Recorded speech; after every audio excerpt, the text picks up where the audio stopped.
Movie Beats here from Pop Turn. Speak to Morena Baccarin about Fast Charlie, which is today available on demand and in theaters September 8th. Welcome to the show. Thanks so much for being here. Thank you so much for having me. You can answer this question in regards to a lot of the work you've done, but specifically with Fast Charlie. I mean, I'm just curious, like these edge of your seat movies and like all the action and everything, are you ever conscious of the audience member watching these projects when you're filming it, or does that kind of happen those thoughts happen when you wrap? No, I mean, I think if I was aware of that, I'd be a real bad actor. You have to kind of throw yourself in. That's what makes the movie so enjoyable, right? We're like really in the moment.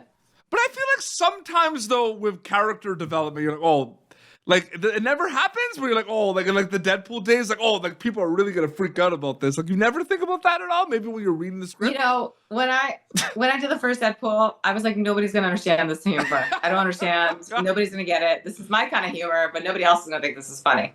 So there you go. The audience member obviously kind of is very invested with this movie, with this action and fast pace and Pierce and everything. And I'm just kind of wondering what it's like being an actor these days where there are two different kinds of content where like you need like an active member audience, like who's really into it. And there's a lot of things you can kind of put on in the background, like a passive member. For this one, I feel like if you don't pay attention, you'll miss stuff. Like that's what I got from this movie. It's so quick, you know what I mean? So can you talk about the pace of this film from a making it perspective?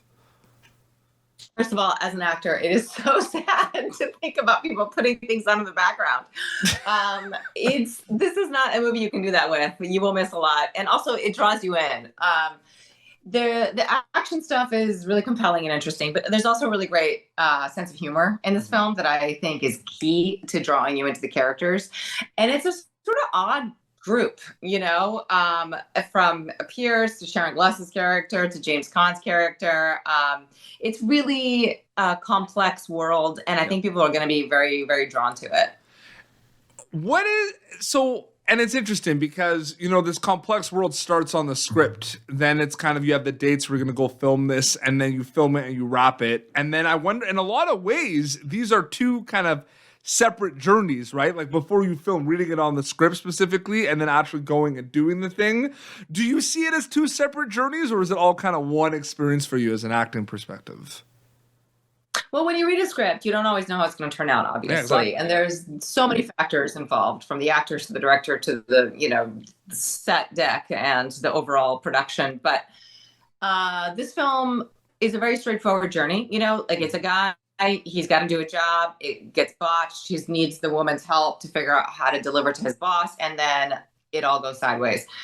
So I imagined it a certain way. And once I got on the ground in New Orleans and had sort of the accent and the character and met Pierce and talked to Phillip, it all kind of converged, you know, and we're all very much on the same page about what kind of movie we were making. I think that the city too is quite a character in this piece, and that sort of lively, you know, the clubs and the music and the heat and the drinks and the, you know, all of that lends itself to the feeling of the film. Absolutely. Yeah. What do they say? It's like there's the movie you write, the movie you shoot, and the movie you edit. And then sometimes That's true. Which is interesting. And then if two of those are similar, that's a cool feat, they say.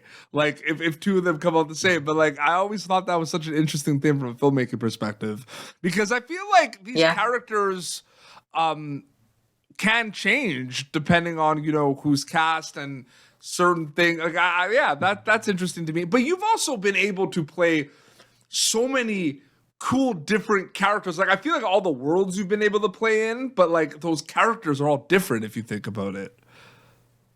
That's my hope. Yeah. That's my goal. That's what I do.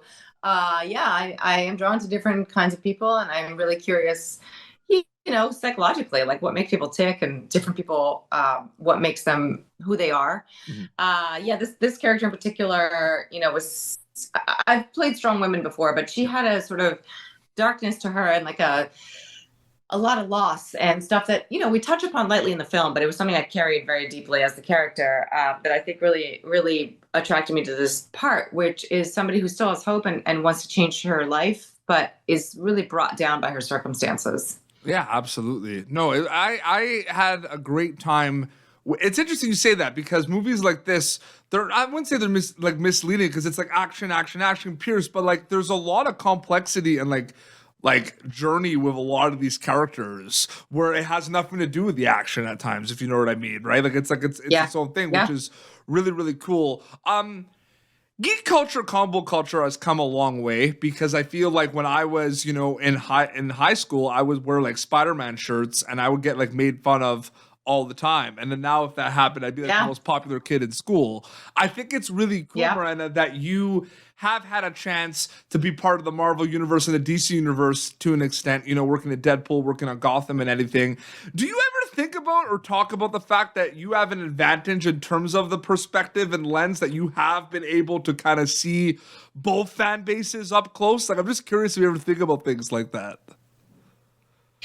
I mean, it's become such a part of our culture in a way that it's like not even a thing anymore. I'm going to go back even further. I don't know if you remember this. You might be too young, but I was on a show called Firefly, which I think was very groundbreaking. It was it was the first sci-fi show really, other than X-Files. You reprised your be role. on a network. You reprised your role in that. Yes. Didn't you, in Serenity? Yeah. Yes. Yeah. Yes, in Serenity.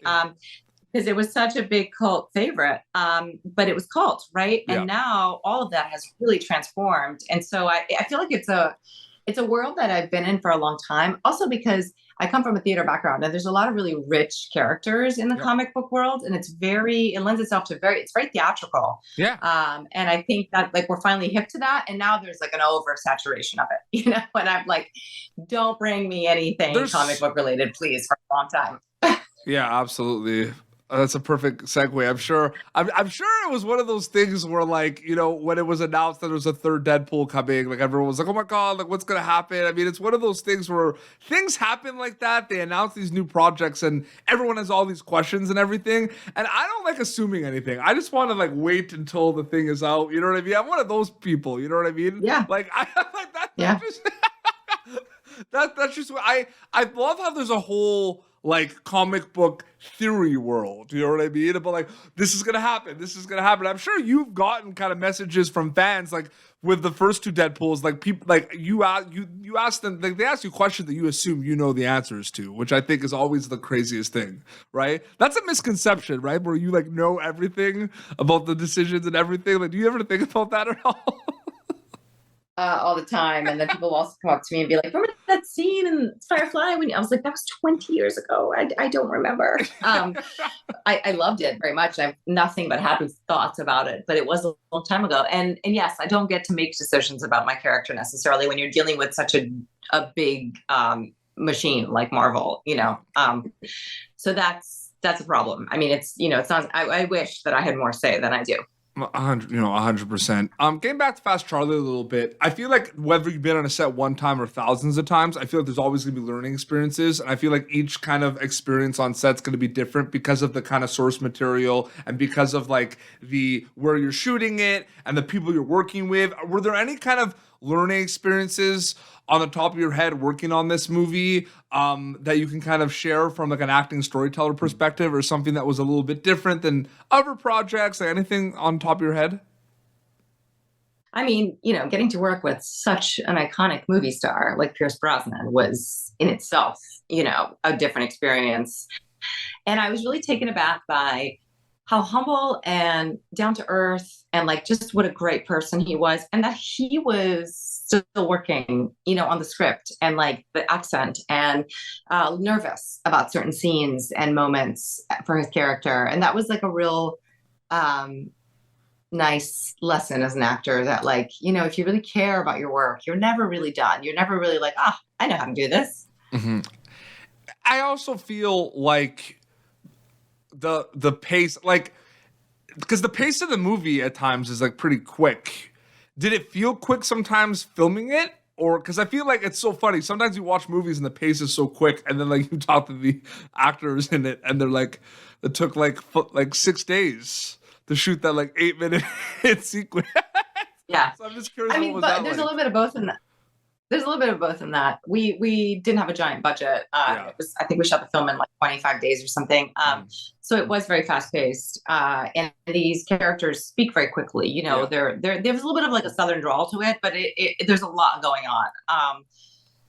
But we were able to sort of choose and pick some scenes to really indulge in. You know, I feel like some of the car moments, there's a bit of stillness. There's a bit of like points of connection there where you're not constantly on the go, even though you're moving, but like you're sitting in a car talking. Those felt a little slower. Getting back to what you're talking about with Firefly and the fact that that was something that you did 20 years ago, I'm just curious about the fact that because, in the digital age of the fact that there isn't a shelf life as much for a lot of this content because clips can resurface and memes and people could talk about it, their favorite kind of moments of these shows and everything. What do you think about that? Because obviously you're focusing on project to project and everything, but it is kind of pretty cool that a lot of these projects have these spaces where they don't really have a shelf life and people can continue talking about them and have theories. Like, I'm just curious if you think about that from almost like a fan expo, Comic-Con perspective. Like, that is, I feel like, an interesting thing as well with a lot of these content because of like digital media as well. I mean, things live on forever now, and there's sequels after sequels and remakes. And, I think like we have an opportunity to tell a small, cool little story. A movie like this is a little gem. It doesn't come around that often. It's not powered by a giant studio, and it's just a lot of people who love what they do telling a story, and that's so unique. Did you see Salt? Did you ever? I did. Because that to me was like, when you have the guy who directed that to do that, you think about those things sometimes though, right? That's kind of like a marketing, like you think about that, like, oh, I love Salt, so I'm excited for this. That's a thing. You know what I mean? Salt, Clear and Present Danger, Dead Calm, Rabbit Proof Fence. These are all incredibly different movies that take a lot of master and skill, and it was really, I was really excited to be able to work with Phillip, knowing that he's the director of all of those films. Yeah, absolutely. And people are going to be able to see the movie in select theaters and on demand starting today, the 8th. Morena, it's so great chatting with you. Thank you so much for your time. Thank you. Nice to meet you. Nice to meet you. This has been Pop Turner, youtube.com/Pop Turner for previous episodes. Until next time, this is Morena and Pity Beats signing off. Thank you for tuning in to Popternative. Make sure to check out our past episodes of Popternative on YouTube. This has been an Autograph Communications production.